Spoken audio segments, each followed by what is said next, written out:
नमस्कार।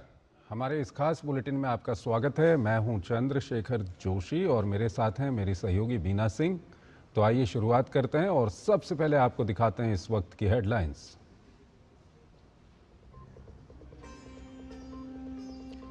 सिने प्रेमियों में शोक की लहर, नहीं रहे बॉलीवुड के हीमैन धर्मेंद्र। लंबी बीमारी के बाद 89 साल की उम्र में दुनिया को कहा अलविदा। राष्ट्रपति, उपराष्ट्रपति और प्रधानमंत्री ने निधन पर जताया शोक।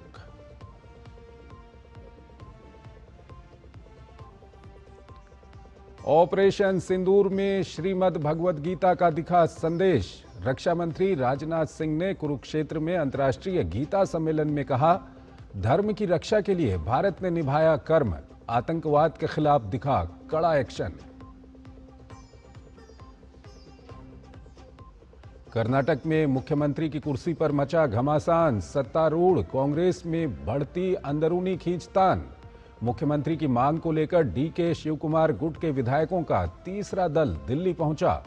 मुख्यमंत्री सिद्धरमैया ने कहा, हाईकमान जो तय करे वही होगा स्वीकार।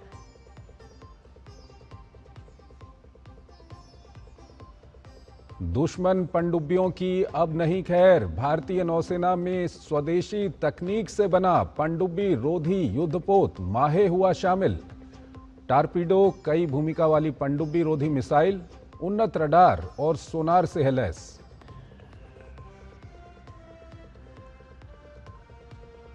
और डेफ ओलंपिक्स में भारतीय खिलाड़ियों का दमदार प्रदर्शन। प्रांजलि प्रशांत धूमल ने निशानेबाजी में जीता स्वर्ण पदक। कुश्ती में सुमित दहिया ने स्वर्ण किया अपने नाम। वहीं कराटे में लोमा स्वाइन ने दिलाया पहली बार पदक।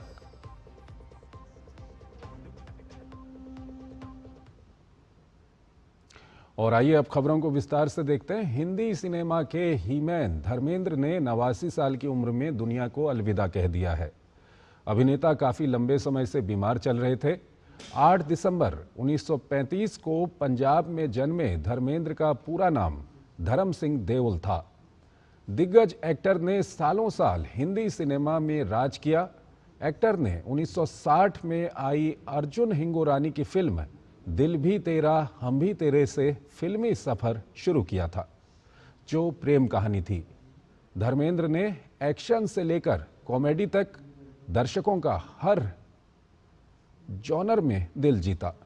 धर्मेंद्र का फिल्मी करियर एक ऐसा एल्बम है जिसका हर पन्ना बेहद खूबसूरत और संघर्ष से भरा है। 1970 के दशक में वो एक्शन हीरो के रूप में ऐसे फेमस हुए कि लोगों ने उन्हें हीमैन नाम दिया। 1975 में रिलीज हुई शोले धर्मेंद्र के लिए रील और रियल दोनों लाइफ में लकी साबित हुई। वीरू के किरदार में उनका वो डायलॉग, बसंती इन कुत्तों के सामने मत नाचना, आज भी लोगों की जुबान पर रहता है। वहीं इस फिल्म से ही उन्हें उनकी बसंती हमेशा के लिए मिल गई थी।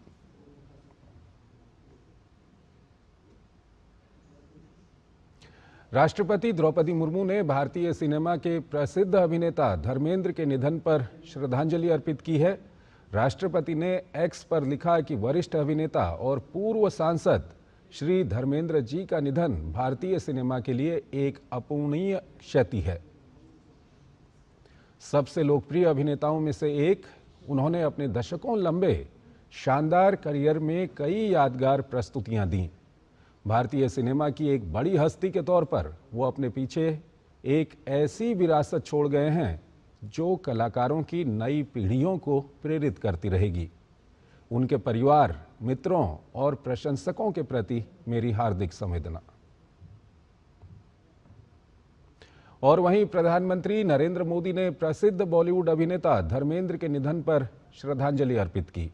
सोशल मीडिया एक्स पर पोस्ट करते हुए प्रधानमंत्री ने लिखा कि धर्मेंद्र जी का निधन भारतीय सिनेमा के एक युग का अंत है। वो एक प्रतिष्ठित फिल्मी हस्ती, एक अद्भुत अभिनेता थे जिन्होंने अपनी हर भूमिका में आकर्षण और गहराई भर दी। जिस तरह से उन्होंने विविध भूमिकाएं निभाईं, उसने अनगिनत लोगों के दिलों को छुआ। धर्मेंद्र जी अपनी सादगी, विनम्रता और गर्मजोशी के लिए भी समान रूप से प्रशंसित थे। इस दुखद घड़ी में मेरी संवेदनाएं उनके परिवार, मित्रों और असंख्य प्रशंसकों के साथ हैं। ओम शांति। और वहीं बॉलीवुड के ही-मैन और प्रसिद्ध अभिनेता धर्मेंद्र के निधन पर केंद्रीय मंत्री अमित शाह ने श्रद्धांजलि अर्पित की है।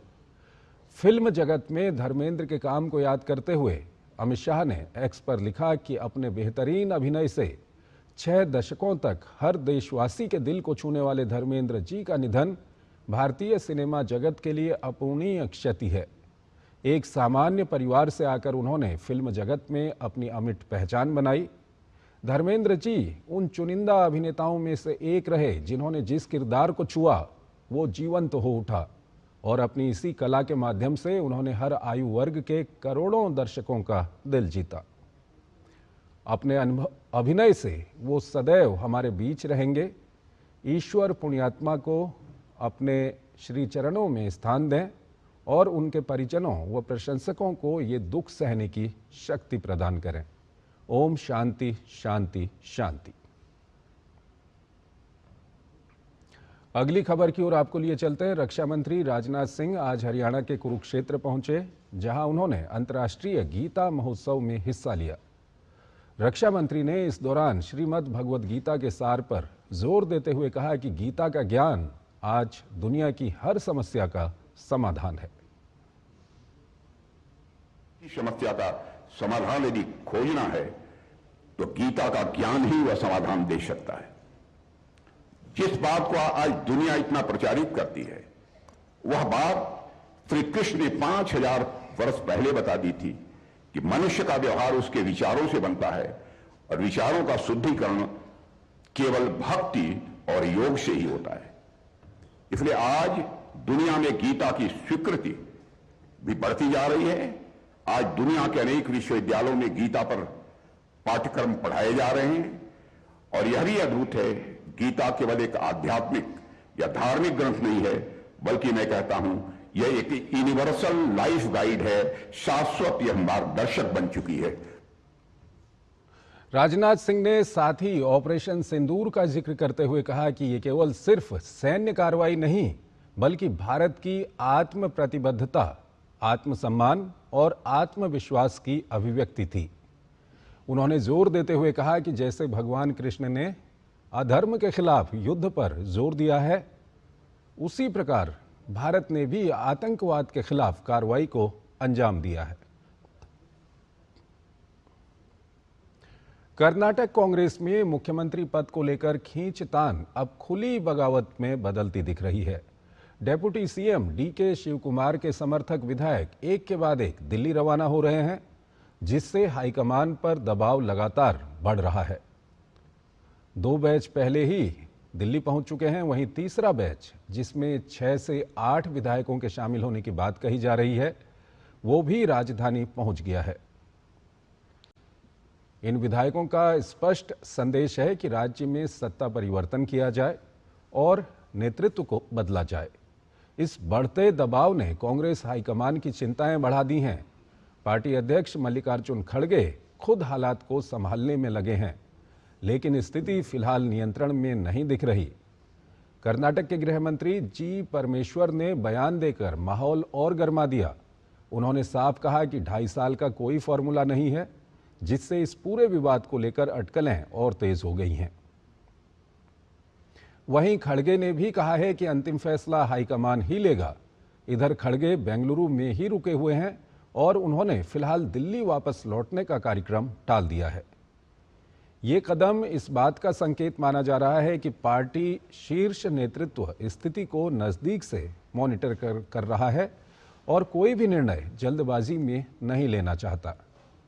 कुल मिलाकर कर्नाटक में सत्ता परिवर्तन की मांग अब कांग्रेस नेतृत्व के लिए सिरदर्द बन चुकी है और यदि जल्द समाधान नहीं निकला तो ये बगावत पार्टी के भीतर बड़े राजनीतिक संकट का रूप ले सकती है।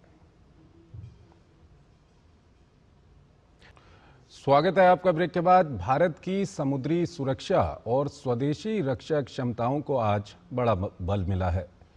आकर्षक, तेज और आधुनिक सेंसरों से लैस आईएनएस माहे आज आधिकारिक तौर पर भारतीय नौसेना का हिस्सा बन गया।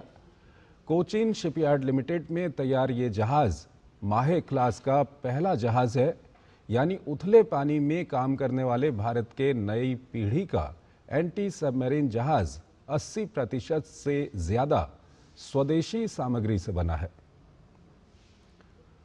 तटीय इलाकों और उथले समुद्री क्षेत्रों में ऑपरेशन के लिए तैयार माहे में स्टील्थ, स्पीड और हाईटेक सबमरीन रोधी क्षमता का जबरदस्त संयोजन है। ये भारत की समुद्री सीमा की सुरक्षा में अहम भूमिका निभाएगा। आईएनएस माहे ने आत्मनिर्भर भारत की दिशा में एक और महत्वपूर्ण कदम जोड़ दिया। 80% से ज्यादा स्वदेशी उपकरणों से बना आईएनएस माहे भारत की बढ़ती जहाज निर्माण क्षमता का मजबूत प्रमाण है।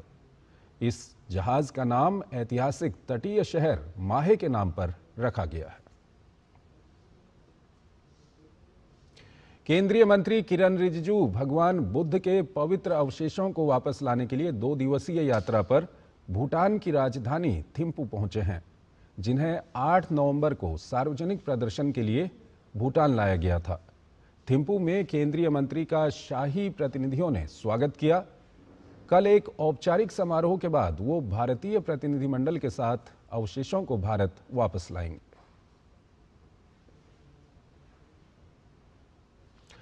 किसानों की आय बढ़ाने के मकसद से federation of hotel and restaurant association of India ने FPO hospitality and farmers benefit summit 2025 का आयोजन किया। यह आयोजन hotel and restaurant association of northern India और कृषि एवं किसान कल्याण मंत्रालय के सहयोग से आयोजित किया गया। ली मेरिडियन होटल में आयोजित इस समिट में department of agriculture and farmer welfare के सचिव देवेश चतुर्वेदी ने कहा कि हमारा मकसद है कि किसानों की आय बढ़े। इसी को ध्यान में रखते हुए ये कार्यक्रम आयोजित किया गया है।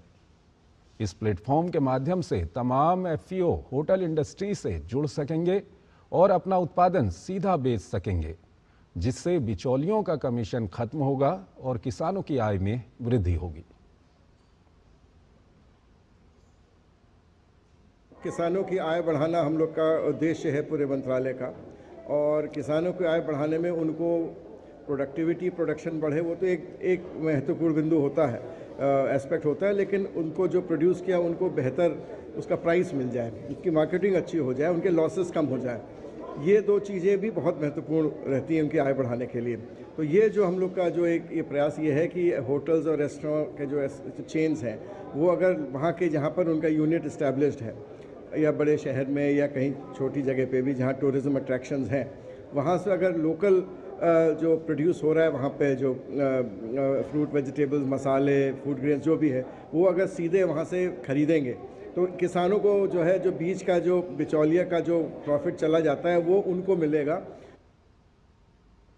जस्टिस सूर्यकांत ने आज भारत के 53वें मुख्य न्यायाधीश के रूप में शपथ ली। राष्ट्रपति द्रौपदी मुर्मू ने आज सुबह राष्ट्रपति भवन में उन्हें पद की शपथ दिलाई।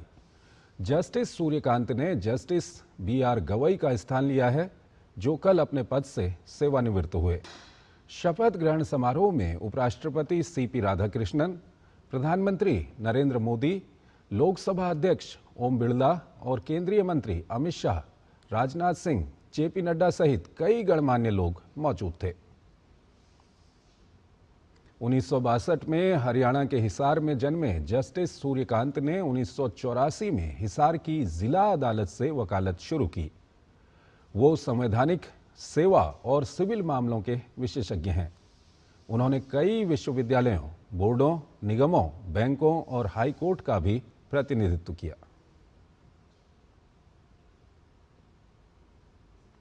बंगाल में मतदाता सूची में नाम जोड़ने और हटाने वाले एन्यूमरेशन फॉर्म को लेकर चुनाव आयोग की सख्ती के बाद अब बड़े खुलासे हो रहे हैं।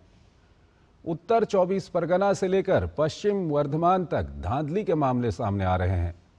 किसी मामले में वोटर की उम्र मां की उम्र से ज्यादा निकली, तो कहीं एक वोटर का नाम 44 अलग अलग सूचियों में शामिल है। इन मामलों के सामने आते ही बीजेपी टीएमसी पर हमलावर हो गई।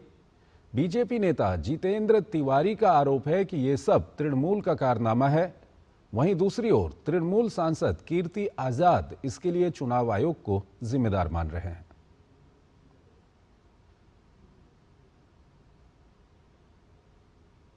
विधानसभा चुनाव के पहले वो लोग स्लोगन दिया था ना कि खेला होवे, तो क्या खेला वो लोग किया था, इसका एक तो उदाहरण खाली आप लोगों को दिखा रहे हैं। पांडेसर विधानसभा का एक वोटर है, उनका नाम है माया रानी गोस्वामी। उनका जो इनोमिनेशन फॉर्म मिला SIR में, उसमें देखिए जो भी इनोमिनेशन फॉर्म है सब में देखिएगा एक तो QR कोड दिया हुआ है। उसको स्कैन करने से पता चलता है कि और बंगाल में कितना जगह उसका नाम है। एक आदमी का 44 जगह नाम है। इस तरह कम से कम 100 मिला है हम लोग को, किसी का 17 जगह नाम, 18 जगह नाम, 20 जगह नाम, 22 जगह नाम। इलेक्शन कमीशन जब इस बार SIR चालू किया तो इसमें यह नियम बना दिया कि QR कोड एक कोड है, वो जैसे स्कैन कीजिएगा पता चल जाएगा कहाँ 44 जगह है तो एक जगह रहेगा, 43 जगह बाद हो जाएगा। कमीशन क्या देख रहा है? यही सब कमजोरियां हैं इलेक्शन कमीशन के अंदर, इसीलिए कहा जा रहा है। अब 44 जगह पर तो घूमने के लिए नहीं जाएगा कि ओरिजिनल कहां पर है, सही कहां पर है, वो इलेक्शन कमीशन कैसे देखेगा? BLO के ऊपर इतना दबाव है, BLO जा नहीं पा रहा है, BLO आत्महत्या कर रहा है। तो जैसे आपने नाम बताया 44 जगह पर नाम है, इनको किस तरीके से देखेगा कि असली किस जगह पर है, इलेक्शन कमीशन बताएगा। स्वागत है आपका ब्रेक के बाद। टोक्यो में चल रहे डेफ ओलंपिक्स में भारतीय खिलाड़ियों का दमदार प्रदर्शन जारी है। भारत की प्रांजलि प्रशांत धूमल शानदार प्रदर्शन करते हुए एक और पदक जीतने में सफल हुईं। प्रांजलि प्रशांत धूमल ने महिलाओं की 25 मीटर पिस्टल स्पर्धा में स्वर्ण पदक जीता। डेफ ओलंपिक्स में प्रांजलि प्रशांत धूमल का तीसरा पदक है। प्रांजलि ने इससे पहले अभिनव देशवाल के साथ मिश्रित पिस्टल स्पर्धा में स्वर्ण पदक और महिला एयर पिस्टल में रजत पदक जीता था। उन्होंने 600 में से 573 के नए क्वालिफिकेशन विश्व रिकॉर्ड और क्वालिफिकेशन डेफ ओलंपिक्स रिकॉर्ड के साथ फाइनल के लिए क्वालिफाई किया था। फ्री स्टाइल कुश्ती में भारत के सुमित दहिया ने 97 किलोग्राम भार वर्ग में स्वर्ण पदक जीता। सुमित ने तुर्की के सनेर ओमेर को हराकर स्वर्ण पदक अपने नाम किया। वहीं अमित ने 86 किलोग्राम भार वर्ग में रजत पदक जीता। कराटे खिलाड़ी लोमा स्वाइन ने ब्राजील के खिलाड़ी को हराकर कांस्य पदक जीतने में सफलता पाई।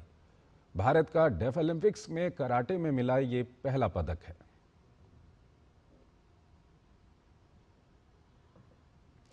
दृष्टिबाधित महिला T20 विश्व कप जीतकर इतिहास रचने वाली भारतीय टीम का स्वदेश वापस आने पर बेंगलुरु में भव्य स्वागत किया गया।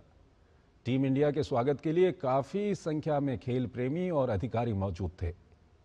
भारतीय दृष्टिबाधित महिला टीम ने रविवार को इतिहास रचते हुए पहले संस्करण का खिताब अपने नाम करने में सफलता पाई। फाइनल में भारतीय महिला टीम ने नेपाल की टीम को हराया।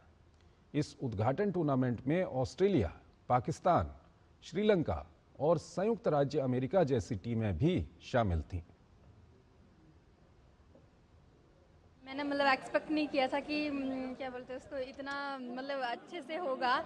हमारी जो मेहनत है, हम 2 महीने से मेहनत कर रहे थे, उसका फल वाकई में हमें मिला और वर्ल्ड कप हमने विन किया और बहुत खुशी हो रही है, बहुत ही ज़्यादा खुशी हो रही है। मेरे को बहुत मतलब प्राउड फील हो रहा है कि हम वर्ल्ड कप देश के लिए जीत गए हैं और हम अच्छे तरह से खेले हैं और हमको अच्छी तरह से इधर मतलब स्वागत किए हैं।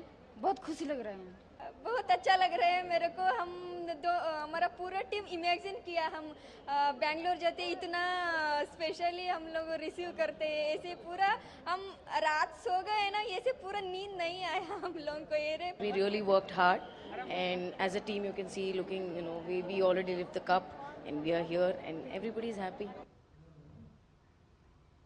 भारत और दक्षिण अफ्रीका के बीच गुवाहाटी में खेले जा रहे दूसरे टेस्ट मैच के तीसरे दिन का खेल खत्म होने तक दक्षिण अफ्रीका ने बिना किसी नुकसान के दूसरी पारी में 26 रन बना लिए थे। पहली पारी के आधार पर 288 रन की बढ़त लेने वाली अफ्रीकी टीम की बढ़त 314 रन की हो गई है। इससे पहले भारतीय टीम पहली पारी में 201 रन बनाकर ऑल आउट हो गई। दक्षिण अफ्रीका ने पहली पारी के आधार पर 288 रन की बढ़त बनाई। तीसरे दिन भारत को पहला झटका KL राहुल के रूप में लगा, जिन्हें केशव महाराज ने 22 रन पर आउट किया। यशस्वी जायसवाल ने अर्धशतक लगाया। लेकिन 58 रन पर उन्हें साइमन हार्मर ने आउट किया। हार्मर ने इसके बाद साई सुदर्शन को 15 और ध्रुव जुरेल को 0 पर चलता किया। कप्तान ऋषभ पंत 7 और नीतीश रेड्डी 10 रन बनाकर जल्द ही पवेलियन लौट गए। इसके बाद वॉशिंगटन सुंदर ने कुलदीप यादव के साथ मिलकर पारी को संभाला और रन बनाना जारी रखा। वॉशिंगटन सुंदर ने 48 रन की पारी खेली। कुलदीप यादव 19 रन बनाकर आउट हुए। तो इस बुलेटिन में फिलहाल इतना ही। आप बने रहिए डीडी न्यूज के साथ। नमस्कार।